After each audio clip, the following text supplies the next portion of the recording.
오늘도 참으로 복되고 좋은 날입니다. 본문 말씀은 잠언 10장 18절에서 32절이고요. 제목은 의인의 번성과 악인의 멸망입니다. 솔로몬의 잠언이라고 일컬어지는 잠언 10장부터 22장 16절까지는 단편적인 잠언들로 이루어져 있습니다. 단편 잠언은 이야기의 구조를 가지고 있지 않아서 한 절 한 절을 떼어서 이해해야 합니다. 그럼에도 불구하고 단편 잠언들이 모여서 문단을 이루어 어떤 메시지를 전하고 있음을 보게 됩니다. 오늘 본문은 크게 세 개의 단락으로 나눌 수 있겠습니다. 첫 번째 단락은 18절부터 21절까지로서 의인과 악인의 말이고요. 두 번째 단락은 22절에서 26절까지로서 여호와가 주시는 복과 의인과 악인입니다.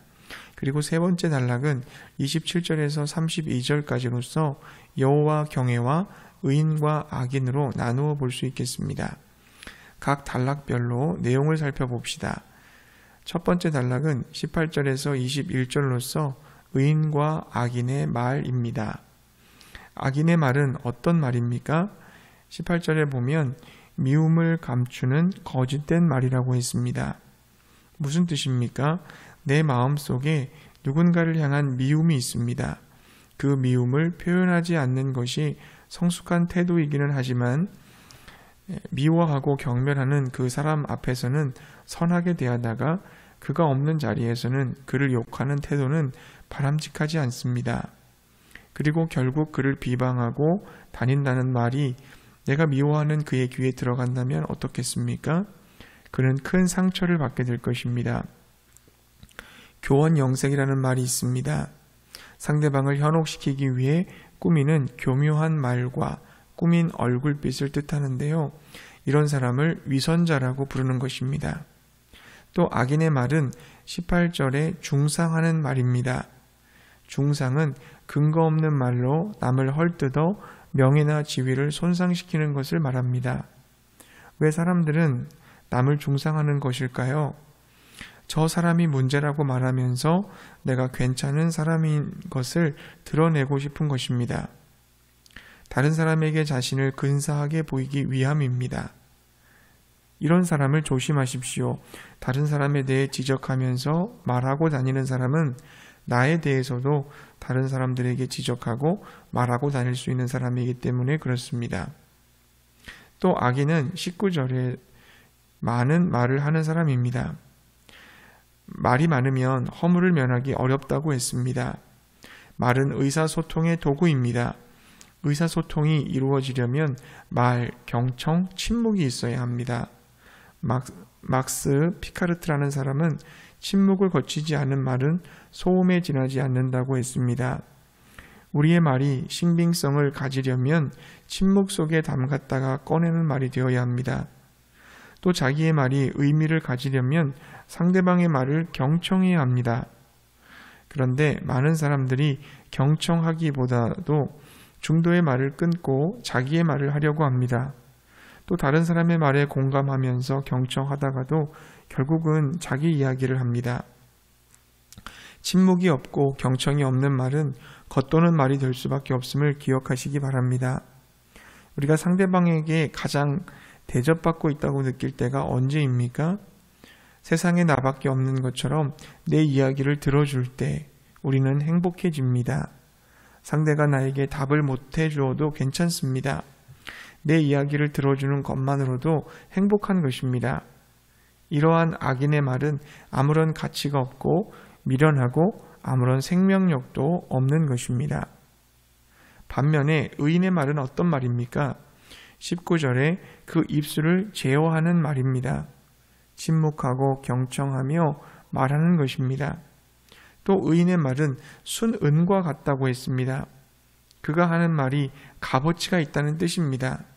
말을 적게 하더라도 한마디 한마디가 의미 있게 다가올 때가 있지 않습니까? 의인의 말이 그런 것입니다. 그래서 의인의 말은 여러 사람을 교육합니다. 즉 주변의 사람들을 살린다는 것입니다.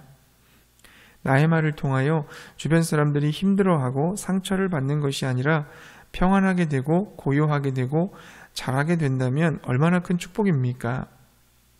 사랑하는 성도님들, 악인의 말이 아니라 의인의 말을 하는 지혜로운 사람들이 되시기 바랍니다. 두 번째 단락은 22절에서 26절로서 여호와가 주시는 복과 의인과 악인입니다. 22절에 보면 여호와께서 주시는 복은 사람을 부하게 하고 근심을 겸하여 주지 않는다고 했습니다. 하나님이 주시는 재물엔 근심이 딸려있지 않다는 것입니다. 즉 그가 정직하게 수고해서 얻은 정당한 소득이라는 말입니다. 바꾸어 말하면 부당하거나 불공정하게 모은 불의한 재물은 여호와의 복이 아니라는 말씀입니다. 부당하게 부를 축적했다면 그는 그 맛을 알고 계속해서 악을 즐기게 됩니다. 파렴치한 행동을 하고 남에게 상처를 주는 저열한 쾌락에 사로잡히게 되는 것입니다. 결국 그에게 두려워하는 것이 임합니다. 그가 두려워하는 것은 무엇일까요? 재산을 잃거나 타인에게 해를 끼친 것에 대한 복수, 곧 자기 악행에 대한 보응을 두려워할 것입니다.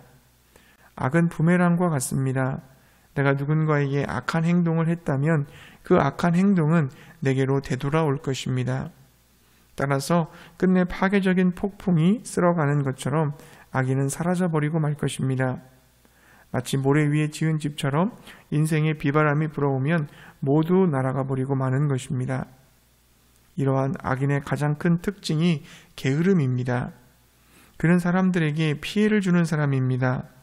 마치 이의 식초 같고 눈의 연기 같은 사람인 것입니다. 그러나 하나님이 주시는 복을 받는 의인은 어떻습니까? 지혜로 낙을 삼습니다. 하나님의 뜻대로 하나님의 말씀대로 살아가는 것을 기쁨으로 여기는 것입니다. 그래서 하나님께서는 그가 원하는 것을 이루어 주십니다. 그가 바라는 소원을 들어주시는 것입니다. 결국 의인은 영원히 흔들리지 않습니다.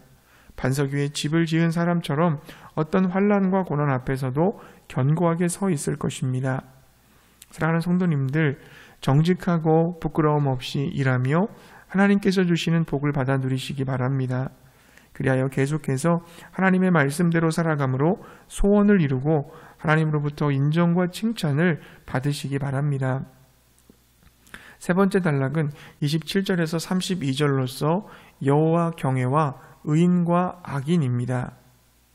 27절에 여호와를 경외하면 장수한다고 했습니다. 이것은 샬롬, 평화를 누린다는 뜻입니다.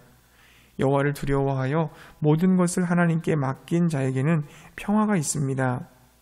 나보다 나를 더 잘 아시고 사랑하시는 하나님께 내가 그분의 뜻대로 살아갈 때 하나님이 나의 모든 삶을 책임져 주심을 믿으시기 바랍니다. 그랬을 때 하나님이 나에게 무엇을 주시든지 감사하게 받아들이게 되는 것입니다. 거기에 샬롬, 평화가 임하게 됩니다. 여호와를 경외하는 의인의 소망은 반드시 성취될 것입니다. 그에게 하나님의 말씀은 산성이 되기에 그는 영원히 요동하지 않을 것입니다.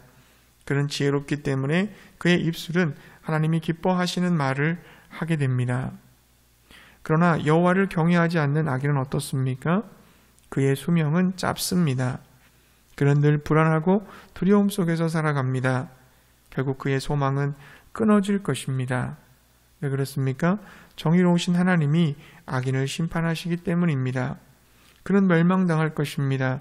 그의 입술로 선한 열매를 맺지 못하고 오히려 악한 열매만 가득 맺게 될 것입니다.